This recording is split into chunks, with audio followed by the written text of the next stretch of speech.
Hi, welcome back to the channel, Train Station 2. Alright, finally I claimed the Mist Maker from the event itself. Really happy with that legendary train. Alright, so I'll show you more later on when I claim that train. For now, as usual, preparing for the competitions, you need to work really hard. In my previous video, I told you about the tips of how you should win the competition. First of all, definitely to start late, which I am. Starting late has another advantage, which is to delay your completion of the event. Once you have hit 100% of the event, definitely I think it gets tougher. So I mean, along the way, you could have completed one or two of the customers' requests, and you realize that the EP points dropped from probably 80, 60 EP all the way to what 17, 20 EP. But the quantity they asked for are still large. So basically, that's my only worry. Once you have 3 customers all fulfilled, the quantities will all be probably extremely huge and the EP will be very small. So I'm trying to delay the completion of my event map to 100% by controlling, by not doing one of the customers' requests. You can see there definitely every customer there is something like, for this is 24 slash 30. It means that 6 more jobs to go before I complete it, and then the other customers has other numbers, but apparently you should know by now which are the customers you already fulfilled. So I have one that is not fulfilled. I fulfilled 2. I'm about 97% complete in the event, so I'm worried. The center customer, I'm trying to delay a bit. Of course, I still have a bit of buffer, which means I can fulfill another 5 more, but I'm not going to fulfill the last one. So as to delay, probably I could complete 99% of the event, but I'm not going to do it 100%. The delaying it doesn't impact the progress. As you can see, the progress charts is based on the EP points, so it's not regardless. It is regardless of your percentage complete of the event. Okay, so I wish to be able to claim all the rewards before actually I complete that 100%. But I got to keep on reminding myself, because sometimes you're so tempted to finish the job, right? So that is something I think I got to constantly remind myself. I still got a bit more buffer, about 5 more jobs to buffer. For the rest of the 2, the EP points are a bit lesser, but of course it's no harm doing them because they already completed. So even though I do more of them, it doesn't help towards the completion 100% of the event. So that's what I'm hoping for. Alright, so I'm going to monitor the percentage. So far it's not increasing when I complete the other 2 customers' jobs. So that is something I'm going to work out. And of course, having starting late, you join a group of really good competitors which are not that competitive, and with a good head start, definitely you climb to the top spot. And this is my 4th competition. If I win this, additional 350 event coins will go towards gold. So I've already claimed the legendary train, which is the Mist Maker for using event keys. The legendary train for the event coins, I also claimed it, but I think I showed it in the previous, I think 2 videos ago. Yeah. So what I'm going to do is basically next to claim the epic train, then followed by the rare, and eventually the common and the building. Hopefully I managed to do that, because we still got a number of days to go, but really concerned with the EP points, because the EP points needed for Epic, I think it's about 2,500. That will take a while, but the EP returns currently, as you can see from the jobs, is not that huge. I was quite lucky. You can see here this is 66. Normally once it's completed it's about 20 or 17. So sometimes probably they reward you with slightly better EP. So that's what I'm really hoping for. Even if completed, it gives us good EP. I don't mind a larger quantity, but you got to give me good EPs, otherwise we couldn't claim the train. So that's the problem, and I'm a bit torn between choosing the common train or the building. I mean, the building would be great. I think this is something I think I've been looking forward to, a special building. But this time around the trains are a bit different. It's not unlike the other trains that you've seen. This design of the trains are really cute, and I really love to collect the full set.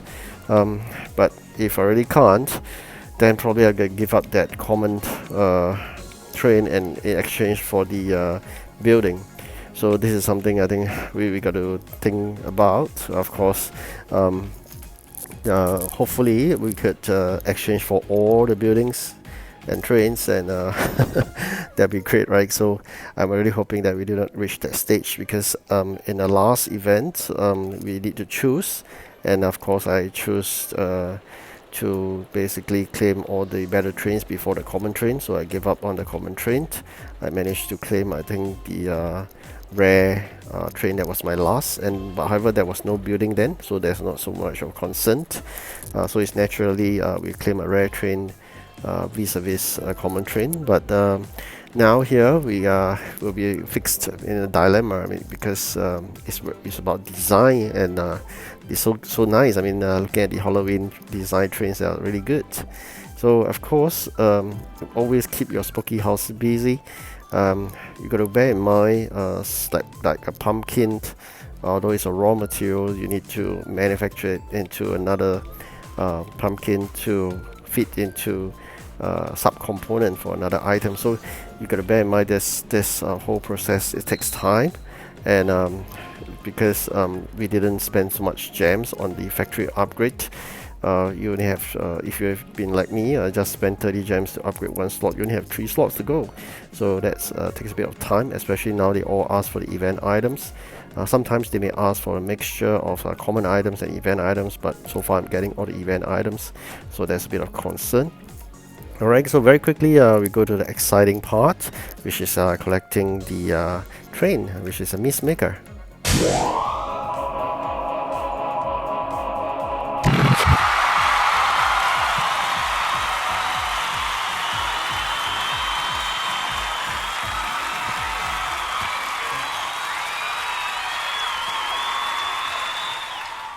Alright, so my Midnight Rider has a company now, which is a Mist Maker, a diesel 40, upgradable to 80 capacity. Really happy with 2 legendary trains, so that will add on to my fleet in Region 4. I always emphasize that you should build a strong fleet in your current region, because once you shift out of this region, it's quite expensive to buy using gems to get back the kind of trains that you wanted. So sometimes you may get duplicates, you may get common trains, even though you spend gems buying, and there's no guarantee, so it's quite expensive. I'll always advise, do use your gems wisely to basically upgrade the trains. I used to engage additional dispatcher for competitions by spending that 25 gems repeatedly during competition, because I didn't know that I could be much better off by starting late then. But now with the strategy of starting late, I no longer need to spend that 25 gems, and I'm saving all the gems for factory upgrades. So factory upgrades are really important, so do spend your gems in factory upgrades. Do not worry about your previous region's trains if you do not have a strong fleet. So be it. I mean, you want to spend all your gems on getting the trains, is up to you, but there's no guarantee.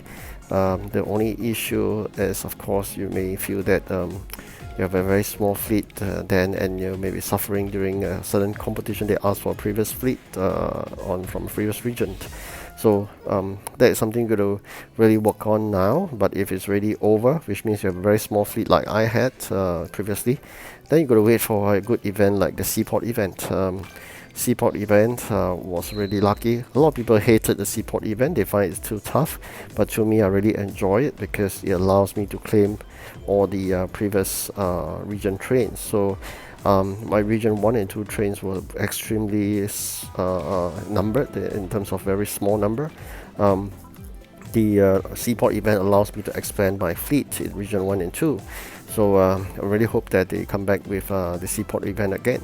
Like I believe they may, because like Haunted Hills, it may be a repeat. Some of you will been sharing, but of course it's my first time playing, so I didn't know. So I'm really happy. I mean, if I could have a Seaport event again. So that is something you should be waiting for, rather than spending all your gems on buying additional containers of the previous regions. Spend your gems into building upgrades. That will benefit you a lot, because building upgrades are permanent. buying that previous region trains are permanent too, but there's no guarantee you can pick and choose which train you'll miss out. So that's the problem, right? So um, be patient and wait for the seaport event. All right.